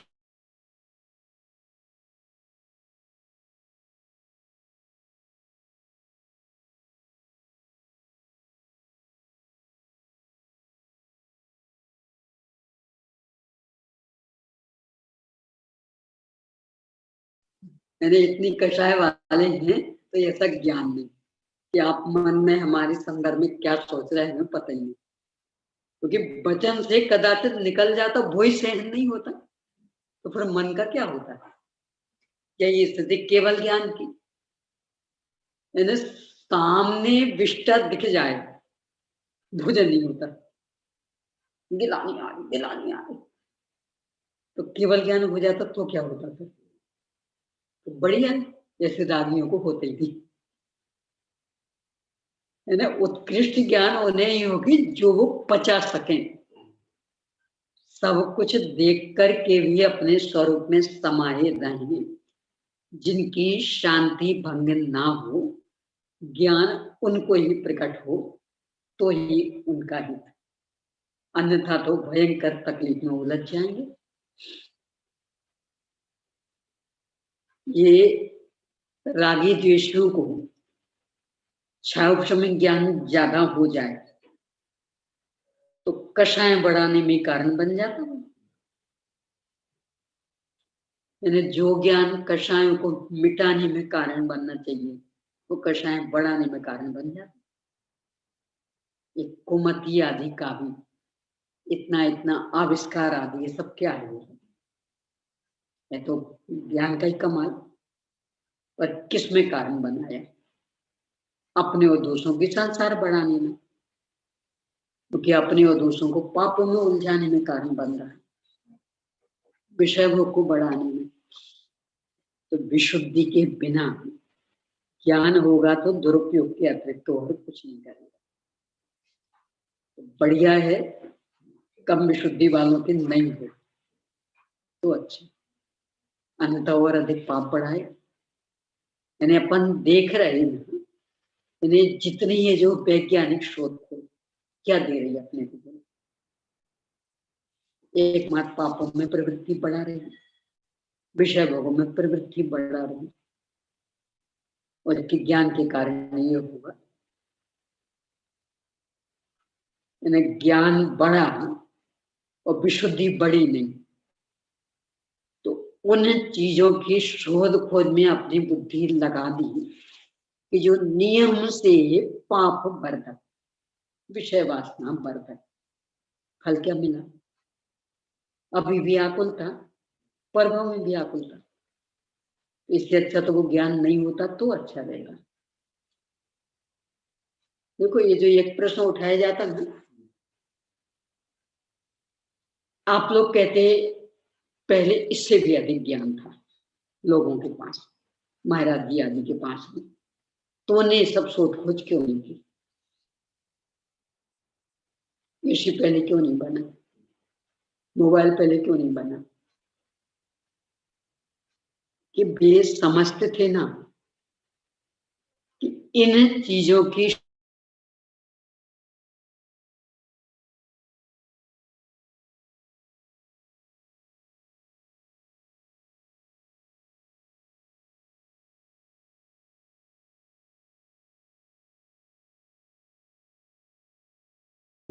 उसको आत्मा में लगाया। अब आज ये विवेक समाप्त हो गया और बुद्धि है तो वो इसमें लगा रहे, तो आप उल्टा पढ़ रहे। देखो निष्पक्ष हर चीज का विश्लेषण करें तो लगेगा क्या पाया। यानी अपने को लगता आज मोबाइल आ गया, कितनी सुविधा हो गई, क्षण भर में कुछ भी निकाल दो, सुविधा होगी कि असुविधा होगी? पहले कहीं भी कुछ भी गड़बड़ हो जाता तत्काल समाचार नहीं मिलता था, तो आराम से बीत तो जाता था ना समय, जो तुम्हारे हुआ तो हुआ। और अब तत्काल ये जो इतने तूफान आदि, तूफान मतलब मनुष्यों के मन में, किसका कमाल?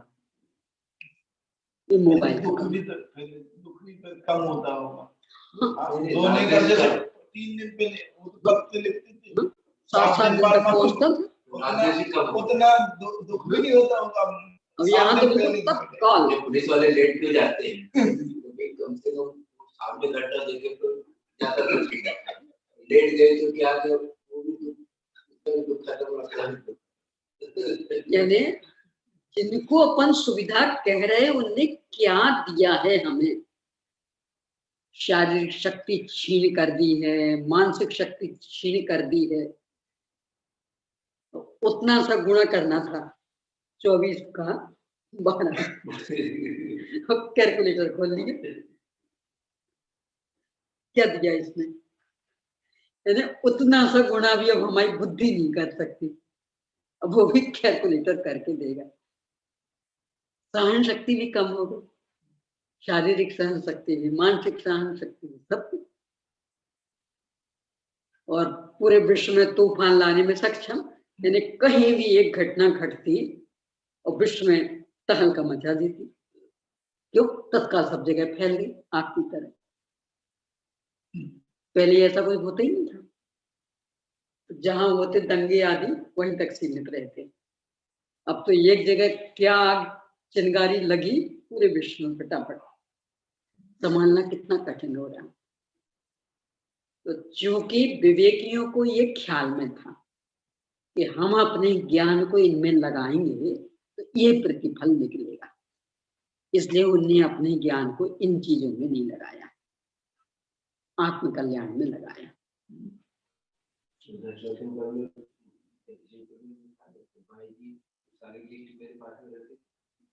सब लोगों के फोन नंबर डायल वाला था, तो सबके नंबर दिमाग में रहते थे, नाम दिमाग में रहता था।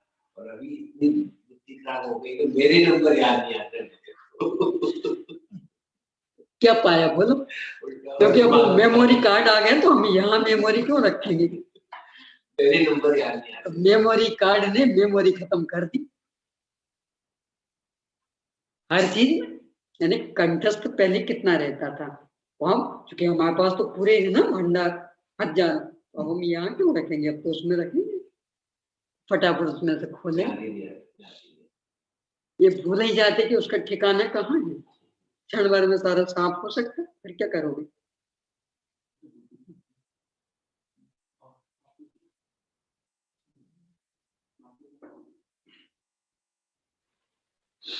ये पूरा हो जाए। मना परे ज्ञान का शुरू कर रहे हैं, वैसे अभी आधा घंटा है, कितने ज्यादा है प्रश्न के? मना परे ज्ञान का लिए लेते क्योंकि ज्यादा स्पष्टीकरण के लिए नहीं है आपसे। 95 पेज पर जो दूसरों के मनोगत मूर्तिक द्रव्यों को उस मन के साथ प्रत्यक्ष जानता है, उसे मना पर्याय ज्ञान कहते हैं। यानी ये शर्त कि आप जिस वस्तु के संदर्भ में सोच रहे होंगे ये उसे जानेंगे। कदाचित आगे सोचेंगे उसे, पहले सोच लिया उसे, पर जो आपकी सोच का विषय ही नहीं बनेगा उसे नहीं जानेंगे। यानी आपके चिंतन का विषय बनना चाहिए, चाहे अभी बना हो, चाहे आगे बने, चाहे पीछे बने। मन सोचे नहीं तो समझ लो आपको मन में ज्ञान है, और मैंने सोचा कि ये तो मेरे मन की बात को जान लेंगे, तो आप मन में सोचे ही नहीं रहे, कुछ भी नहीं सोचे तो फिर कुछ नहीं जाने। यानी इसके लिए वो चिंतन वाला, भले इतना हो सकता पहले सोचा हो आपने अथवा आगे सोचने वाले हो, वो जान लेंगे, पर वो सोचने वाला बिंदु अनिवार्य, तभी जान पाएंगे, अन्यथा नहीं जानेंगे। प्रत्यक्ष मूर्तिक द्रव्य को, मूर्ति को मतलब शरीरी जीव को जान लेंगे, परंतु जीव के भाव को नहीं जान पाएंगे। यानी आसमान जाति मनुष्य आदि पर्याय तो जान लेंगे, कोई कथन से मूर्ति। और कोई ये पूछे जरा इनको बताइए, इनको छाई सम्यक तो है कि नहीं, तो वो कर्म को देख करके बताएंगे। कर्म मूर्ति कि इनके दर्शन मोहिनी आदि प्रकृतियां नहीं है, इसका मतलब छाई सम्यक। पर औक्षमिक को छायोक्षमिक इसको नहीं बता सकते, क्यों? इसमें तो भी प्रकृतियां विद्यमान, तो उनका उपशम या क्षय उपशम ये नहीं जान सकते। क्षय में जो कि अभाव है उसको देख करके अनुमान से बता देंगे, तो यानी जीव के भावों को नहीं जान पाएंगे। जो एकदम स्थूल शरीर स्थापित जीव के इस व्यंजन पर्याय को जान लेंगे। मन पर्याय ज्ञान द्रव्य की अपेक्षा जघन्य रूप से एक समय में होने वाले औदारिक शरीर के निर्जरा रूप द्रव्य को जानता है। यानी प्रति समय जो औदारिक शरीर में से परमाणु के रहे उन्हें उत्कृष्ट रूप से कार्मण द्रव्य के अर्थात 8 कर्मों के एक समय में बंधे हुए समय प्रबद्ध रूप द्रव्य के अनंत भागों में से एक भाग को जानता। अवधि ज्ञान के द्वारा जाने गए विषय के अनंत में भाग, तदनंत भाग है मन पर्यस्त। इतना सूक्ष्म है। क्षेत्र की अपेक्षा जघन्य रूप से गव्युति पृथक्त्व अर्थात 2-3 कोश क्षेत्र को जानता है। पृथक्त्व एक विशेष संज्ञा 3 से लेकर के 9 तक के बीच की संज्ञा को पृथक्त्व कहा जाता है। कोश, गव्युति यानी कोश, जघन्य में 2-3 कोश, और उत्कृष्ट रूप से मनुष्य क्षेत्र के भीतर जानता है, मनुष्य क्षेत्र के बाहर नहीं, यानी 45 लाख विजन। यहाँ पर मनुष्य क्षेत्र से प्रयोजन विस्कम्भ रूप मनुष्य क्षेत्र से है, वृत्त रूप मनुष्य क्षेत्र से नहीं। ये विशेष मनुष्य लोग तो ऐसा गोलाकार बने, तो गोलाकार नहीं, उतने वाला 45 लाख विजन, यानी जो 4 कोनों को बचेंगे वहां त्रियन चाहिए हो तो उन्हें भी जानेंगे। काल की अपेक्षा जघन्य रूप से 2-3 भवों को ग्रहण करता है और उत्कृष्ट रूप से असंख्यात भवों को ग्रहण करता है। अर्थात जानता है। भाव की अपेक्षा मना पर्या ज्ञान पहले निरूपण किए गए द्रव्य की शक्ति को जानता है। यानी जीव की जो जानने की शक्ति वह है भाव में। इस तरह से जो दूसरे के मन में स्थित पदार्थ को जानता प्रत्यक्ष, पर शर्त ये कि दूसरा उसे सोच रहा हो अथवा पहले सोचा हो अथवा आगे सोचेगा, उसे जानते। यदि उस संबंधी सोच नहीं रहे तो नहीं जानेंगे। अब केवल ज्ञान जो अतीत, अनागत और वर्तमान पर्यायों सहित संपूर्ण द्रव्यों को प्रत्यक्ष जानता है, उसे केवल ज्ञान कहते हैं। मात्र ज्ञान यानी अब अज्ञानता वाला उच्च शेष नहीं, ज्ञान का परिपूर्ण विकास। तीनों काल संबंधी संपूर्ण पर्यायों सहित संपूर्ण लोकाकाश, संपूर्ण अलोकाकाश, यानी कोई सा भी पदार्थ ऐसा नहीं कि जिसे केवल ज्ञान न जानता हो। यानी केवल ज्ञान सब कुछ जानता, कोई भी उसके लिए अज्ञेय नहीं है। मात्र ज्ञान रहा, अज्ञान नहीं, इसलिए केवल कहते।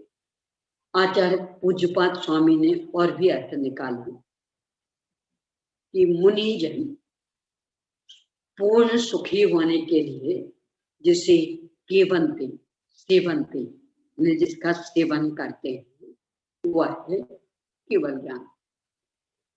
जिनके द्वारा तीर्थ की प्रवृत्ति होती, तीर्थ की प्रवृत्ति में सर्वज्ञता का योगदान।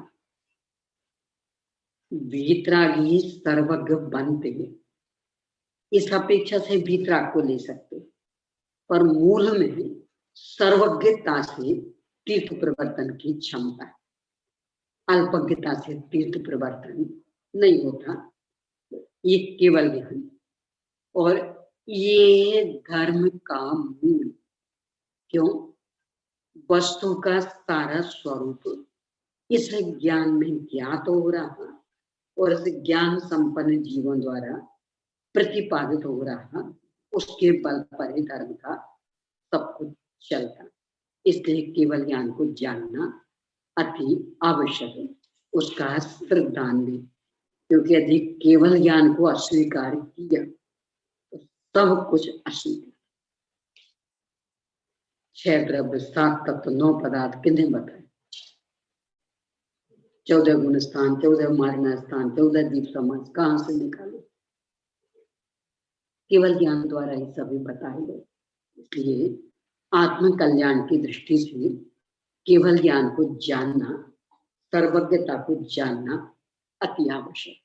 एक तो इसलिए कि इस ज्ञान के माध्यम से तीर्थ प्रवर्तन, और दूसरे इसलिए कि इस ज्ञान की स्वीकृति हो तो निश्चिंतता, निर्भरता आती, अकर्तृत्व भाव पुष्ट होता।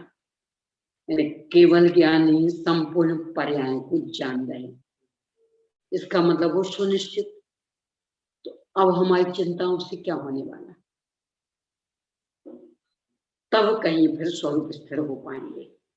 काम की चिंता छूटे, निर्भरता आई, निश्चिंता आई, निराकुलता आई। इसके लिए केवल ज्ञान को जानना अति आवश्यक है। ये तो प्रमाण की चर्चा की। अब इनमें से यहाँ कौन सा प्रमाण लेना, उसकी चर्चा आ रही है। पहले अपन प्रश्न लिए लेते हैं, फिर समय बचेगा देखेंगे। चलिए बोलिए। भव्य और कई बार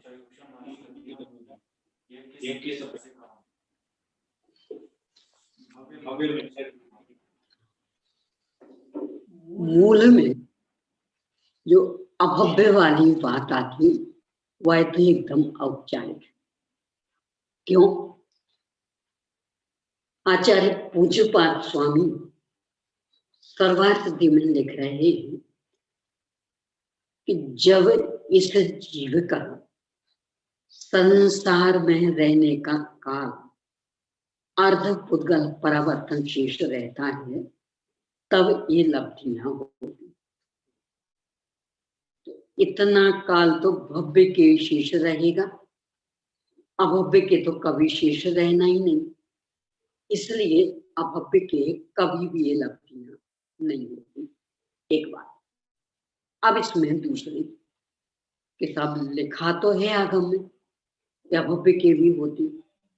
लब्धि सार में स्पष्ट गाथा है कि 4 लब्धियां अभव्य के भी हो जाती। तो उसका दूसरा कारण कि प्रायोग लब्धि तक कर्म की स्थिति और जीव के परिणाम जैसे होते हैं, भाव परावर्तन के अंतर्गत अभव्य के भी वैसी स्थिति बन जाती। देखो इसको ऐसा नहीं, ये तौंद निकल आती, मतलब पेट भर जाता, चर्बी बढ़ जाती। अब वो पेट बढ़ना 2 तरह का होता है, एक तो महिला है और उसके गर्भ है, उसका भी पेट बढ़ता, और एक चर्बी बढ़ी है। तो कभी कभी व्यंग में किसी पुरुष के पेट बढ़ा है, तौंद बढ़ी, तो मजाकिया लोग ऐसा मजाक करते, कब हो रही है आपकी डिलीवरी, डॉक्टर ने कौन सी तारीख दी। क्यों? देखो जैसी वो गर्भवती महिला के पेट बढ़ा दिख रहा, वैसा इसके दिख रहा, पर होगी ना उसकी डिलीवरी, कोई बाल बच्चा होगा ना, लग तो रहा है। बस ऐसा ही यहाँ पूज्यपाद स्वामी सर्वार्थ सिद्धि शेष रहने पर ही 5 लब्धियां होती है, अन्यथा नहीं। तो चूंकि भाव परावर्तन के अंतर्गत परिणामों में हीनाधिकता होती रहती, तो कभी कभी परिणाम विशुद्ध भी हो जाते, तो वहां कर्मों की भी स्थिति आदि घट करके अंतःकोड़ा कोड़ी सागर रह जाती। इस अपेक्षा अभव्यों के भी ये लब्धियां हो गई, ये उपचार कर दिया जाता।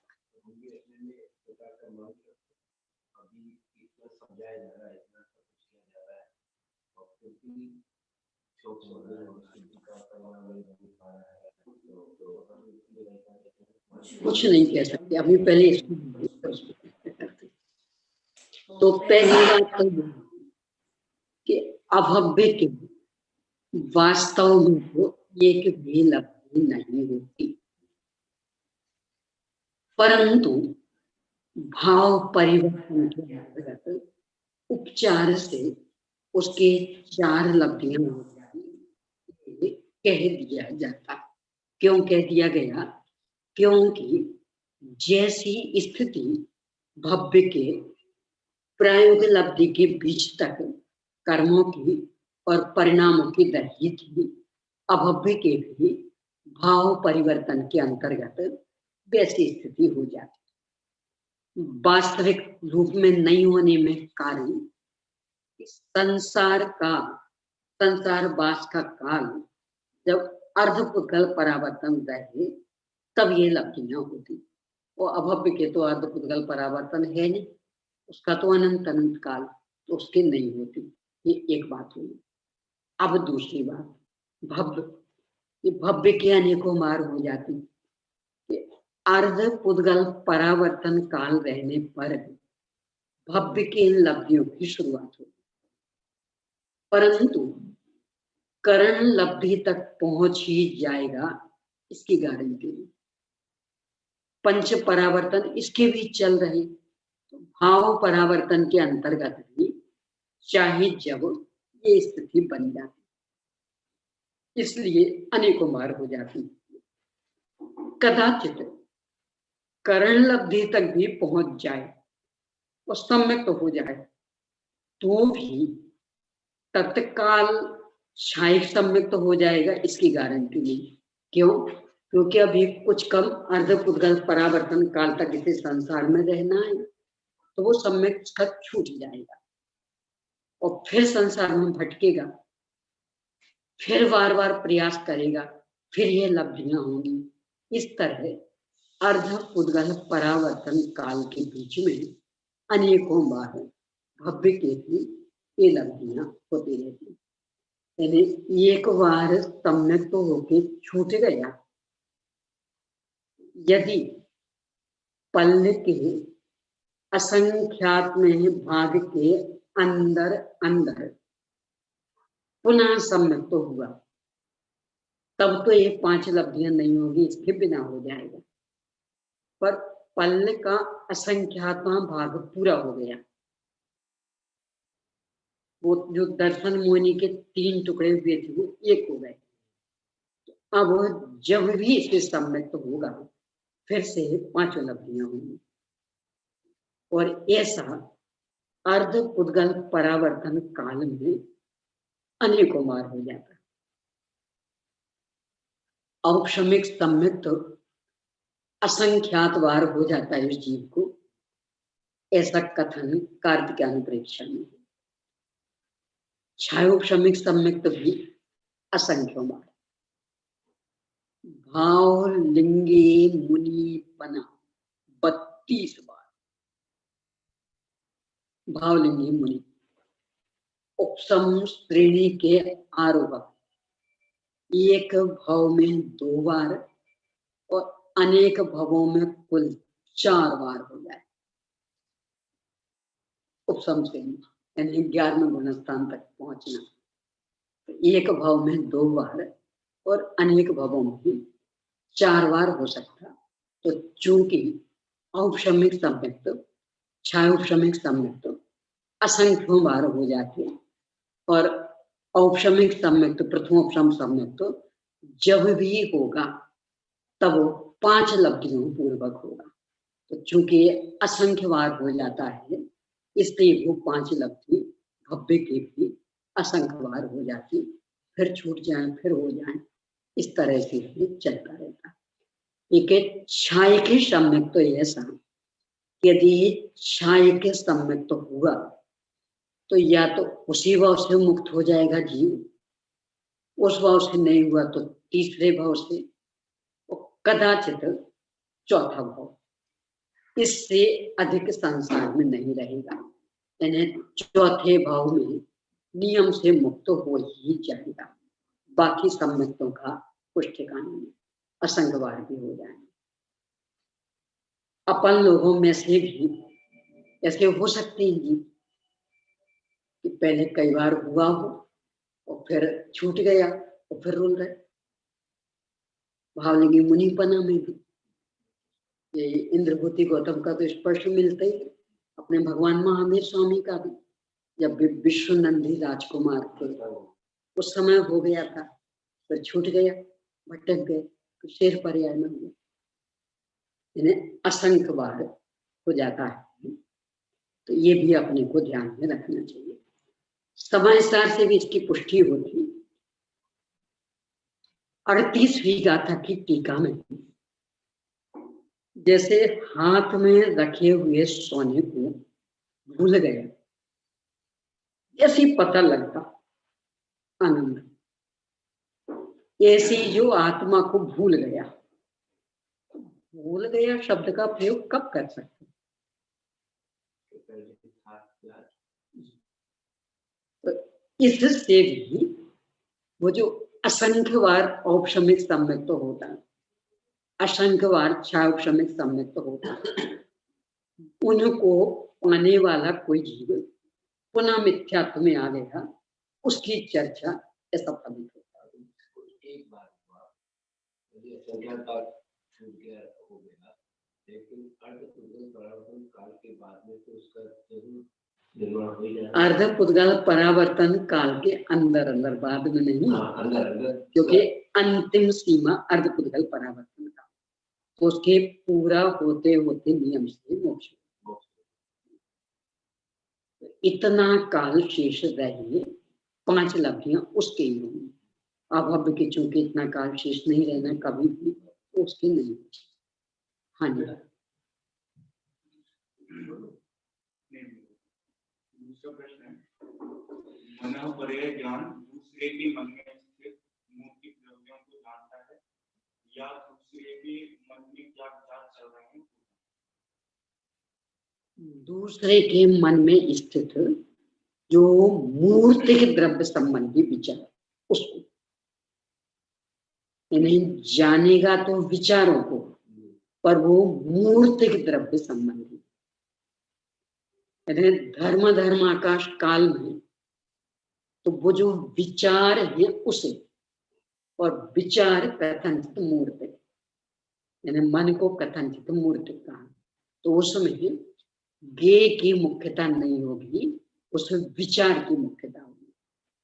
यानी विचार का विषय क्या है, मुख्यता इसकी नहीं है, उसमें विचार की मुख्यता है कि आपके विचारों में विचार जो चल रहा है वो, अब क्या चल रहा है विचारों में, जो चल रहा है वो उसे जान लेंगे, पर वो विचार होना चाहिए, विचार रहित।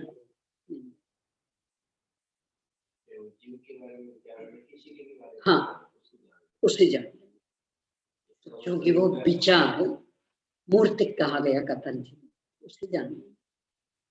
अगला प्रश्न है, मना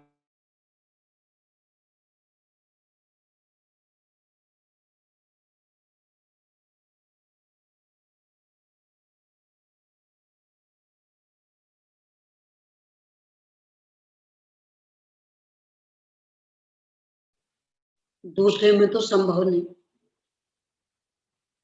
कोई सामने आके खड़ा हो गया, चुपचाप खड़ा, हमारा विकल्प गया, क्यों खड़ा है, तो जानने की इच्छा हुई।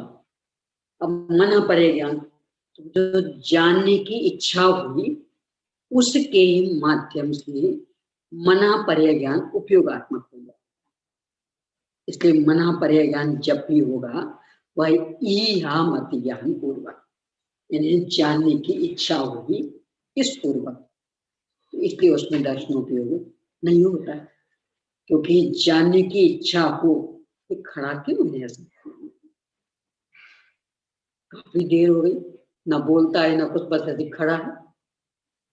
तो जो जानने की इच्छा होगी उसके बल पर फिर मना पर्याय ज्ञान उपयोगात्मक होगा, इसलिए दर्शनों की भी उसमें संभावना नहीं रहती। अगला प्रश्न है, मनोपर्य ज्ञान के जानने में दूसरे के सोच में वर्तमान परिणाम ही आता है, दूसरे की सोच में वर्तमान में आता है, या अभिप्राय में जानने में आता है? अभिप्राय नहीं, आगे सोचा हुआ, आगे सोचने में आने वाला, अथवा पहले सोचा गया एक अभिप्राय नहीं।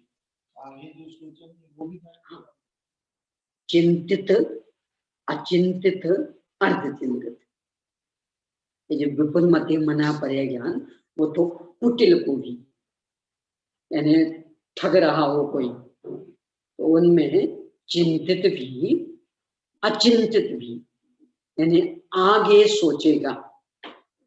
जैसे अपन अपने बुद्धि में रख लेते ना, तो ये विषय विचारनी तो है, अभी हमने विचार नहीं किया, आपको सोच करके उत्तर देंगे, तो आगे क्या सोचेंगे मना पड़ेगा नहीं, अभी जो आगे क्या सोचेंगे उसकी भी लिमिट है, वो भी लिमिट है ना। ये जो उत्कृष्ट मध्यम जगह ने बताया इसके अनुसार, यानी उतने ही काल मर्यादा वाला, मान लो 2 दिन का, तो 2 दिन आगे का ही जान पाएंगे, आपने 10 दिन बाद सोचा उसे नहीं, और 2 दिन का भी वो पर्टिकुलर उस विषय के संबंध में या सारा जो भी सोचेंगे, सोच यानी वो सोच, अब वो सोच किसी भी विषय वाली में, तो द्रव्य क्षेत्र काल भाव की सीमा तो इसमें भी है, तो सीमा के अंदर जो भी सोच होगी उसे जान लेंगे, और चिंतित भी, अर्धचिंतित भी और अचिंतित भी। अर्धचिंतित मतलब कुछ सोचा, निर्णय पे नहीं पहुंच पाए, लगा अब आज तो नहीं, कल फिर से इस पर विचार करेंगे। वो अर्ध चिंतन कभी कभी अपना होता है, यानी कोई ऐसा गहन विषय हो, अपनी मीटिंग में भी हो जाता है, खूब तर्कनाथ चली, खूब सोच विचार चला, पर निष्कर्ष नहीं निकल पाया, तो उस दिन की मीटिंग समाप्त कर देते। अब कल पुनः बैठेंगे, फिर और सोचेंगे, तो वो अर्ध चिंतित। और निष्कर्ष निकल गया, वो चिंतित। आगे सोचेंगे, वो अचिंतित। बना पड़ेगा। केवल ज्ञानी भी क्या है कि द्रव्य तो जैसा है वैसा कभी गुण है वैसे ही पर्याय ही वर्तमान भूतकाल भविष्य काल होती है, और पर्याय है वो भूतकाल है। और ये मन बड़े ज्ञानी भी क्या भूतकाल की को जान लेता है, तो उसकी आपने बताया कि वर्तमान में क्या विचार कर रहा है, भूत में क्या विचार कर रहा है, पहले क्या विचार कर लिया, उसको जान लेता है। मना परे ज्ञान एक सीमा के अंदर, और केवल ज्ञानी असीम। तो ये अंतर है, द्रव्य क्षेत्र काल भाव की सीमा, ये मना परे ज्ञान के, और केवल ज्ञान के सब कुछ असीम। यानी इन मुनिराज को मना परे ज्ञान मान लो 50 दिन का, तो बस 50 दिन के अंदर की जानेंगे, इसके बाहर करना। केवल ज्ञान अनंत अनंत काल तक। तो मना परे ज्ञान सीमित। आगे का भी सोचेगा। हाँ बिल्कुल मत, पर वो भी सीमा के अंदर। यानी हमें मना परे ज्ञान 50 दिन वाला, तो 50 दिन के अंदर सोचेगा, उसी जान पाएंगे, 51 दिन का नहीं। इसलिए तो मना परे ज्ञान द्रव्य क्षेत्र काल भाव की सीमा वाला है, तो इसीलिए उसमें हीनाधिकता भी होती रहती। केवल ज्ञान असीम है, उसमें कोई हीनाधिकता नहीं। ये मूल अंतर। बाकी जानने में प्रत्यक्षता पूर्ण एक से, पर सीमा और असीमता का अंतर। हम समझ भी हो गया है।